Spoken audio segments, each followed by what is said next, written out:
Bonjour et bienvenue à ce nouveau numéro du Club Éco d'Objectif Aquitaine. Aujourd'hui, nous recevons Philippe Cadéot. Philippe Cadéot est responsable commercial télécom sud de TDF. Je ne me suis pas trompé? Non, c'est ça. Bonjour Philippe Cadéot. Bonjour. Alors, TDF, petite piqûre de rappel, c'est quoi exactement et je veux dire, c'est quoi les grands chiffres de TDF dans notre région? Alors, TDF, c'est l'opérateur historique de diffusion en télévision et en radio que tout le monde connaît. Ah, depuis l'ORTF, quoi, à la fin de l'ORTF? Depuis l'éclatement de l'ORTF en 1974. Donc aujourd'hui, TDF, c'est un groupe européen qui représente à peu près 2000 salariés sur le territoire national. D'accord. Et un peu plus de 650 millions d'euros de chiffre d'affaires. De chiffre d'affaires au total, oui, sur la France. Mais présent donc à l'étranger aussi? Oui, tout à fait. Nous avons des filiales en Hongrie, en Pologne, en Espagne, et puis des acteurs un peu ciblés autour du multimédia un peu partout. D'accord. Et alors, je sais que c'est compliqué parce que votre grande région, c'est la grande région, j'allais dire sud, hein, c'est-à-dire que j'allais dire d'ici, on va peut-être même des Charentes jusqu'à Marseille, Nice et même Lyon peut-être aussi. Oui, tout à fait, oui. En Aquitaine, c'est combien de personnes, ou dans le grand sud-ouest, disons, Aquitaine-Midi-Pyrénées, c'est combien de personnes TDF? Alors en Aquitaine, c'est une cinquantaine de personnes, essentiellement des techniciens répartis sur tout le territoire, qui opèrent pour les services de nos clients sur 400 sites environ. D'accord. Voilà. TDF, c'est grâce à vous, on vous connaît surtout, je veux dire, historiquement, c'est grâce à vous qu'on a eu le signal hertzien et nos télévisions qui, quand on appuie sur le bouton, ça s'allume et nous diffuse du programme. C'est aussi la diffusion via la TNT. C'est peut-être un peu, vous avez eu des opérations de diversification ces dernières années, et notamment alors depuis peu, je veux dire, dans les data centers notamment. Est-ce que vous pouvez nous en dire plus là? Je crois que le premier data center, c'est Proxy Center, tout à fait, a été ouvert il y a quelques semaines, quelques mois à Bouillac, près de Bordeaux. Est-ce que vous pouvez nous parler un petit peu de cette stratégie de TDF dans ce secteur-là? Ouais. Tout à fait. On a pris une décision stratégique de réorienter certains de nos sites, dont celui de Bordeaux-Bouillac, sur l'accueil et l'hébergement de données informatiques.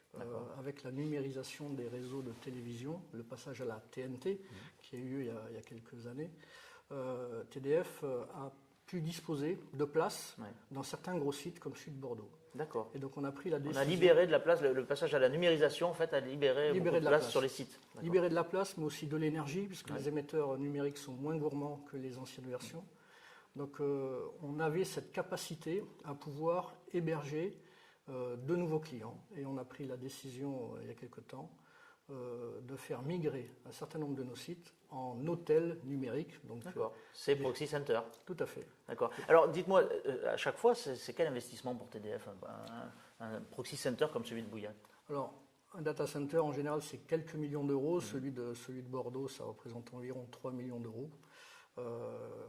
Investissement qu'on arrive à contenir en réutilisant une grosse partie de l'infrastructure déjà existante. D'accord. Et vous comptez en ouvrir combien de ces Proxy Centers? Alors à l'horizon de 3 ans, on aura entre 10 et 15 data centers ouverts. Les prochains sur la liste sont celui de Lille, qui ouvrira... Dans quelques semaines peut-être?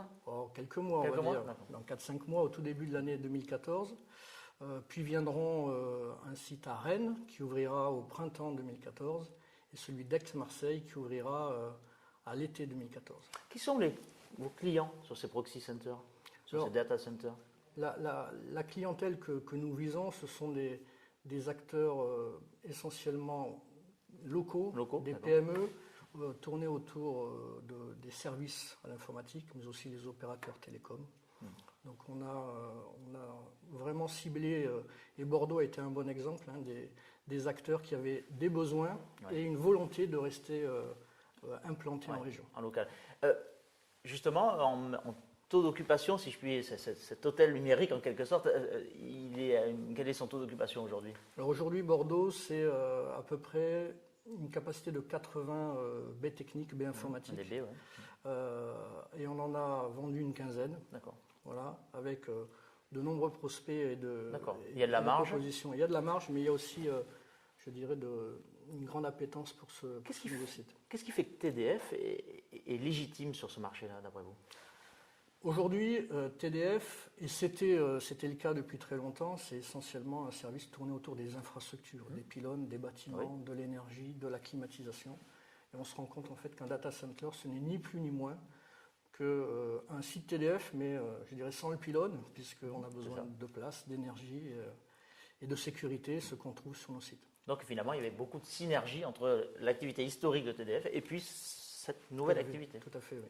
Et il y a une vraie appétence donc des prospects. Vous disiez, beaucoup de prospects sont sur les rangs. Aujourd'hui, on constate un phénomène un peu double. Il y a une explosion des données informatiques. Oui, on parle beaucoup de big data, etc. Donc un besoin en stockage de données. Et puis une volonté des entreprises de se concentrer sur leur cœur de métier en externalisant les fonctions informatiques. Ouais. Naturellement, il y a un grand nombre d'acteurs qui se positionnent sur les data centers ou du moins qui recherchent une capacité d'hébergement sur le territoire national. Dites-moi, pour le particulier que nous sommes tous, hein, on voit là, en téléphonie, on voit les capacités exploser. Alors, on parlait de 3G, aujourd'hui on parle maintenant de 4G. On a le sentiment que c'est un peu une course sans fin. TDF est dans cette course-là, des tuyaux et de la puissance à apporter à nos terminaux. On est dans cette course-là, mais pas pour le client final, mais pour nos propres clients qui, eux, pour adresser les utilisateurs que nous sommes. C'est grâce à vous qui peuvent le proposer au client final. Nous et d'autres acteurs en fibre ou en hertzien. Effectivement, il y a une course au débit et TDF participe à... Sur le réseau justement ultra haut débit, TDF est un acteur aujourd'hui. Tout à fait. Aujourd'hui, nos salles, nos data centers, Bordeaux aujourd'hui, mais demain les 4 prochains sites, seront maillés ou sont maillés aujourd'hui pour les 2 premiers par un réseau ultra haut débit. On dit ultra haut débit parce qu'on dépasse les 1000 gigabits seconde. Voilà, donc on a du mal à imaginer, mais sur des volumes qui dépassent. Je prends sur parole, je pense que c'est très important, effectivement. Voilà. Et est-ce que TDF est aussi un acteur, enfin, on parle beaucoup, parce que là on parle de très haut débit, de fait par extension d'Internet, mais on sait qu'en France, il y a aussi pas mal de zones blanches encore. Enfin, pas mal. Il y a des zones blanches. Est-ce que TDF est un acteur dans la résorption de ces zones blanches? Tout à fait. On l'a été historiquement pour les zones blanches en téléphonie. Déjà, donc on a, à travers la présence de nos sites en montagne, on a pu couvrir une partie avec les opérateurs de ces zones dites blanches. Mais il en existe aussi en haut débit, donc en accès Internet. Et paradoxalement, même dans la proche banlieue de Bordeaux, il y a encore des zones non éligibles à l'accès en fibre optique. Et donc TDF, grâce à son réseau ultra haut débit, propose des solutions de raccordement par voie hertzienne, donc par faisceau. Ce sont des antennes qu'on installe avec les opérateurs que les clients choisissent sur le bâtiment du client et on raccorde en quelques semaines le client à notre réseau. Dites-moi, ça reste encore une diversification récente de TDF. Est-ce que, en termes d'image, est-ce qu'il y a encore des choses à construire? Est-ce que TDF, ça ne reste pas dans l'inconscient collectif encore? Surtout, la télévision, les relais de télévision, ce qu'on voit dès qu'on lève un peu la tête, c'est le cas à Bordeaux avec le relais de Bouillac. On a encore effectivement cette image à changer. Avec le data center de Bouillac, je pense que maintenant l'économie bordelaise nous connaît sous une autre version. On a beaucoup de personnes maintenant qui savent que TDF dispose d'un data center. Effectivement, on a encore un gros travail à faire sur l'ensemble du territoire. J'espère que modestement, ce Club Éco y participera. J'espère aussi. Philippe Cadéot, il ne me reste plus qu'à vous remercier. Merci à vous. Merci beaucoup. Et puis, quant à vous, je vous donne rendez-vous au prochain Club Éco d'Objectif Aquitaine. À bientôt.